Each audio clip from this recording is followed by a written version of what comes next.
Salam sejahtera kepada dosen dan teman-teman sekalian. Sekarang saya akan menjelaskan sedikit materi tentang hukum administrasi negara. Jadi saksikan video berikut ini sampai akhir ya. So, let's go!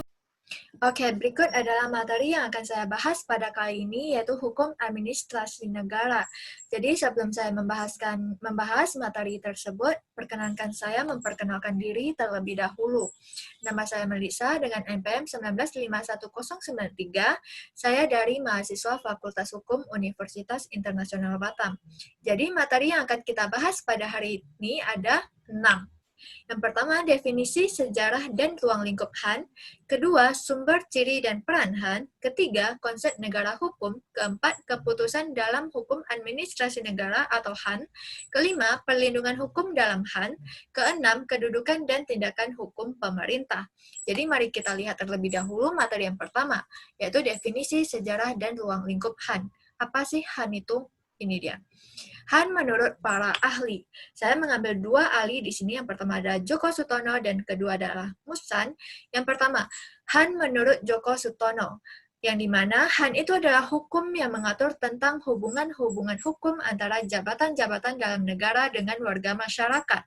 Kedua, yaitu menurut Musan, HAN itu merupakan hukum mengenai kefungsian administrasi negara. Jadi, setelah kita mendengar dan membaca HAN menurut para ahli tersebut, apa sih HAN itu menurut kita? Apa sih HAN itu sebenarnya? HAN itu adalah tindakan, kegiatan, dan keputusan oleh lembaga-lembaga pemerintahan dalam menjalankan tugasnya. Yang dimana HAN itu dia lebih fokus kepada pemerintah yang melakukan kesejahteraan atau fungsi kepada masyarakat. Kesejahteraan yang akan diberikannya kepada masyarakat gitu. Jadi ini dia sejarah HAN.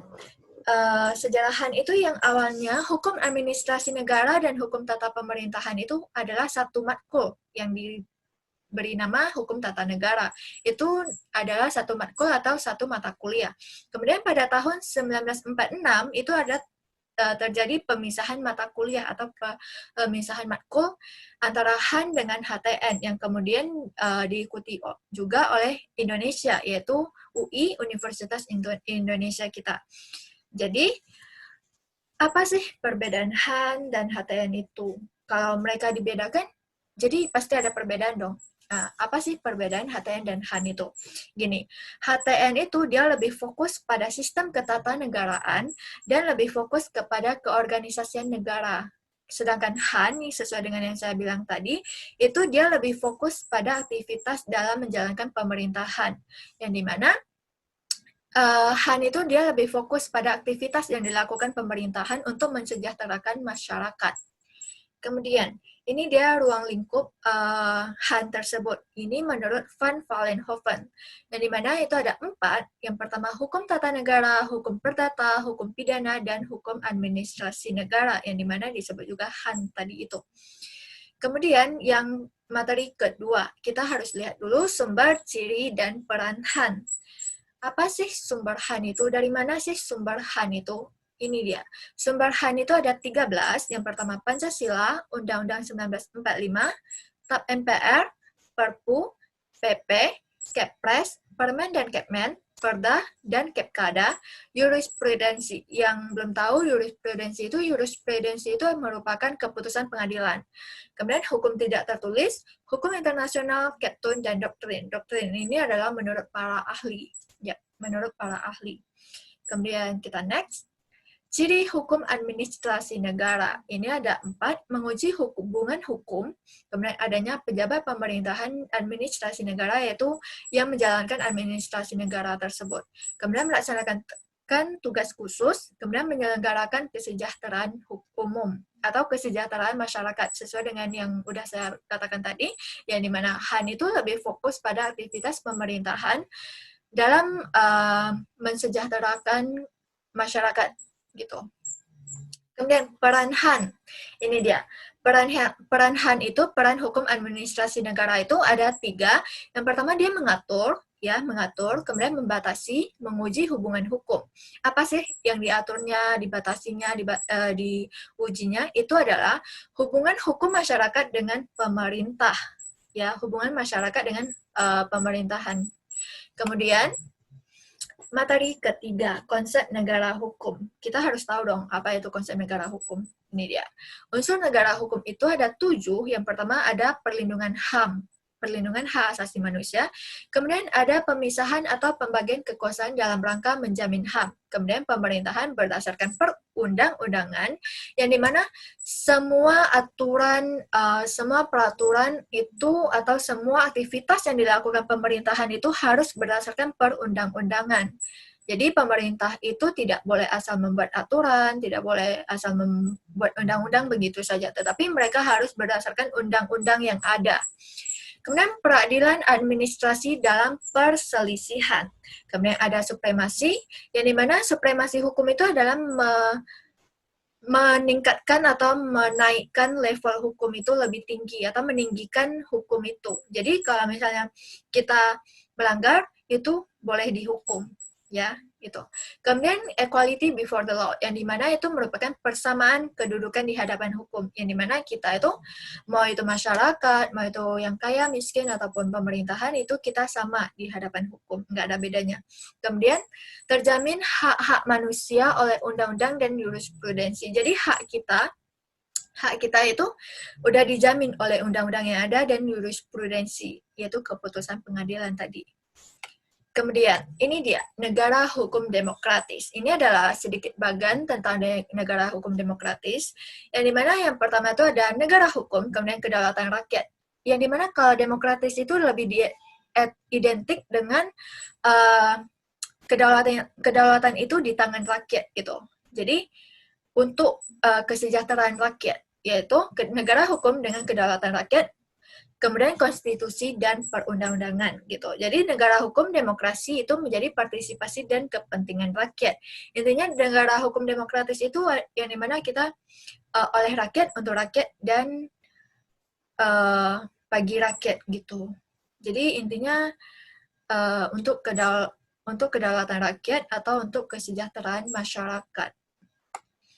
Kemudian prinsip negara hukum dan prinsip demokrasi. Prinsip negara hukum ini yang pertama ada asas legalitas, ada perlindungan HAM, yaitu hak asasi manusia tadi, pemerintah terikat pada hukum, kemudian monopoli paksaan pemerintah untuk menjamin penegakan hukum, yang terakhir pengawasan hakim yang merdeka, yang dimana hakim itu nggak bisa dituntut. Yang maksud hakim nggak bisa dituntut ini adalah putusannya itu nggak bisa dituntut. Oke, kemudian prinsip demokrasi itu ada perwakilan politik, pertanggungjawaban politik, pemencaraan kewenangan, pengawasan dan kontrol, kejujuran dan keterbukaan, dan terakhir adalah rakyat diberi kemungkinan untuk mengajukan keberatan. Jadi sebenarnya kalau negara kita demokrasi, jadi kita itu bisa bebas berpendapat, kita bisa mengajukan keberatan kita, gitu.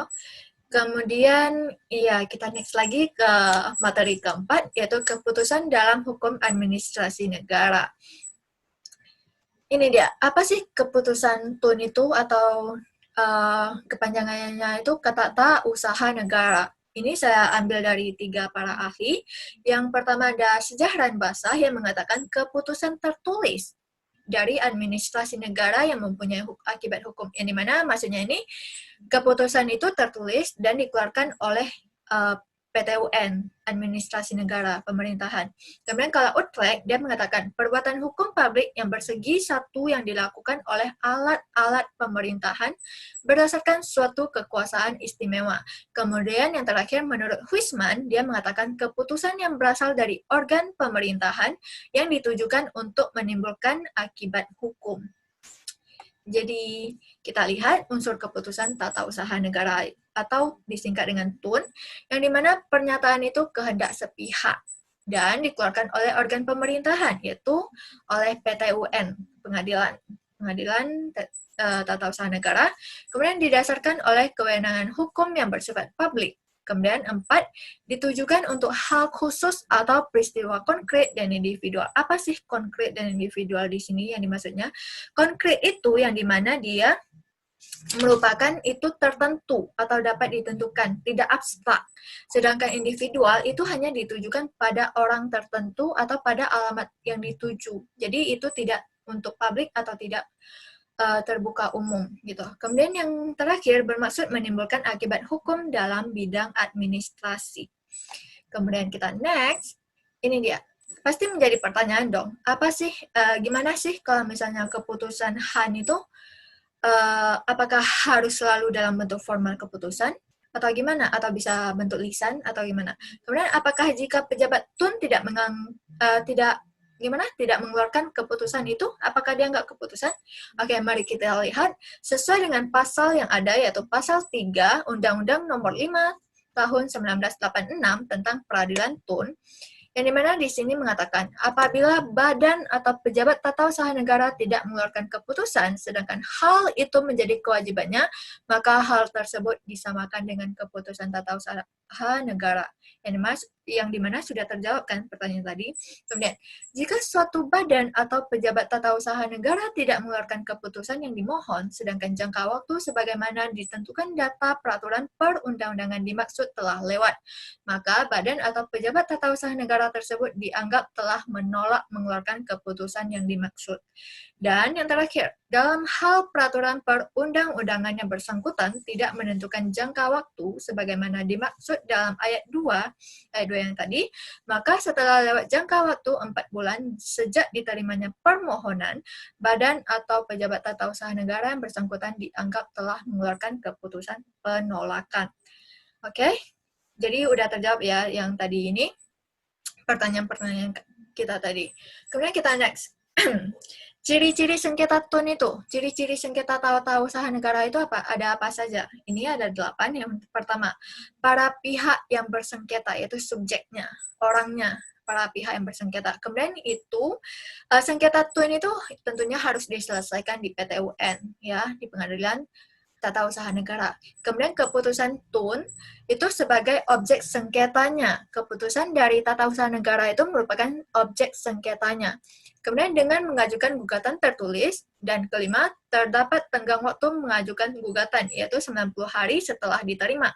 Kemudian yang keenam, asas praduga tak bersalah. Apa sih asas praduga tak bersalah? Oke, asas praduga tak bersalah di sini sama dengan halnya di hukum pidana, yang dimana apabila hakim belum memberikan keputusan yang pasti akan suatu perkara atau suatu sengketa, sedangkan ada pejabat yang mengatakan sedikit kayak keputusan atau masukan, itu tidak bisa dikatakan salah karena itu merupakan praduganya, diduga, tapi itu tidak dapat dikatakan bersalah. Maka dari itu merupakan asas praduga tak bersalah.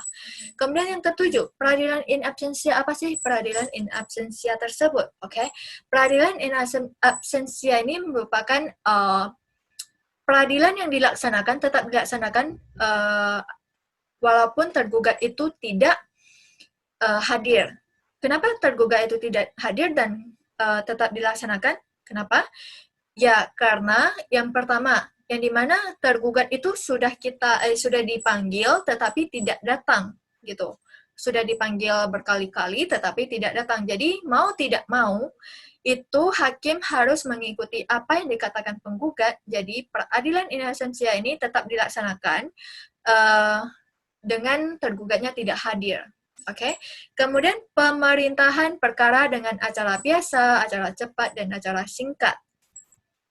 Yang dimana acara cepat ini dilakukan karena keadaan mendesak dan akan diberikan keputusan melalui alasan-alasan permohonan dari penggugat tersebut. Kemudian ada acara singkat. Acara singkat ini dilakukan terhadap perlawanan.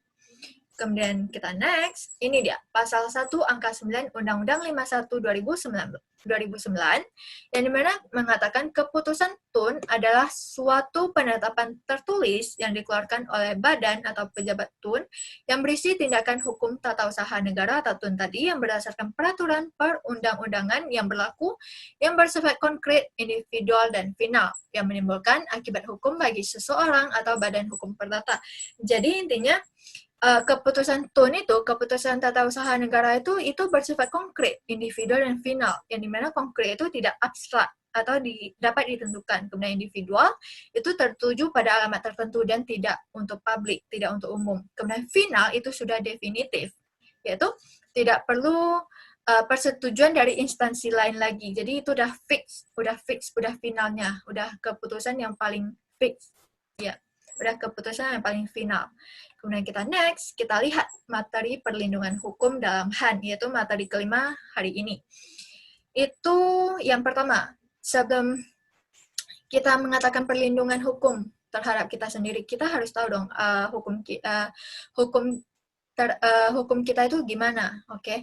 Kita itu sama di hadapan hukum, sesuai dengan yang saya katakan tadi, kita itu mau pemerintah, mau masyarakat kaya, miskin, itu tetap sama di hadapan hukum. Yang dimana setelah diatur pasal 27 Undang-Undang Dasar 1945 itu kesamaan kedudukan di muka hukum atau equality before the law. Ya, kita itu sama di hadapan hukum itu, kita itu sama. Kemudian ada pasal 1365 KUH Perdata yang mengatakan tiap perbuatan melanggar hukum yang membawa kerugian kepada orang lain mewajibkan orang yang karena salahnya menerbitkan kerugian itu mengganti kerugian tersebut. Ya, mengganti kerugian tersebut. Yang dimana ini juga mengatakan bahwa pemerintah, masyarakat, ataupun masyarakat biasa itu apabila kita melakukan PMH atau melanggar hukum, perbuatan melanggar hukum, maka itu akan dikenakan sanksi, tetap akan dikenakan sanksi. Kita harus mengganti kerugian tersebut. Ya, jadi intinya kita itu sama di hadapan hukum. Kemudian, perlindungan hukum di bidang publik. Oke, perlindungan hukum di bidang publik ini ada preventif dan represif. Preventif ini yang dimana kita itu memiliki hak untuk mengajukan keberatan. Jadi, ini untuk mencegah terjadinya sengketa. Tetapi kalau represif itu setelah terjadinya sengketa. Oke, kemudian kita next. Oke, materi ke-6 pada kali ini, yaitu kedudukan dan tindakan hukum pemerintah. Jadi, sesuai dengan judulnya, tindakan hukum pemerintah. Kita harus tahu dulu dong, apa sih itu pemerintah? Apa sih pemerintah itu? Oke, pemerintah itu adalah organisasi yang memiliki kewenangan untuk membuat dan menerapkan hukum serta undang-undang di wilayah tertentu. Yang dimana mereka menjalankan, kemudian mereka membuat dan menerapkan, ya menerapkan atau menjalankan itu hampir sama, hukum serta undang-undang di wilayah tertentu. Kemudian ini dia unsur-unsur tindakan pemerintahan, yang dimana tindakan tersebut dilakukan oleh aparatur pemerintah dalam kedudukannya sebagai penguasa maupun sebagai alat perlengkapan pemerintahan. Kemudian tindakan dilaksanakan dalam rangka menjalankan fungsi pemerintahan, kemudian tindakan yang dimaksudkan sebagai sarana untuk menimbulkan akibat hukum di bidang hukum administrasi, kemudian tindakan yang dilakukan dalam rangka pemeliharaan kepentingan umum, yaitu kepentingan masyarakat tentunya. Karena tindakan dilakukan berdasarkan norma wewenang pemerintah. Tindakan tersebut berorientasi pada tujuan tertentu berdasarkan hukum. Kemudian tindakan hukum pemerintah dapat berbentuk tindakan berdasarkan hukum publik dan berdasarkan hukum privat. Ini dia yang menjadi pertanyaan kita, apa sih hukum publik dan hukum privat itu? Ini merupakan tindakan hukum. Oke, tindakan hukum publik itu adalah tindakan hukum yang dilakukan penguasa dalam menjalankan fungsi pemerintahan. Dan sedangkan tindakan hukum privat itu adalah tindakan hukum yang dilakukan pemerintah dalam pergaulan keperdataan yang menimbulkan hak dan kewajiban. Jadi diingat aja, publik itu tindakan hukum yang dilakukan penguasa dalam menjalankan fungsi pemerintahan. Sedangkan kalau privat itu untuk dilakukan pemerintah dalam pergaulan keperdataan yang menimbulkan hak dan kewajiban gitu. Jadi sekian dari apa yang bisa saya sampaikan pada materi hukum administrasi negara kali ini. Jadi kurang lebihnya saya mohon maaf dan semoga bermanfaat bagi teman-teman semua dan bermanfaat bagi kita semua. See you guys, bye-bye.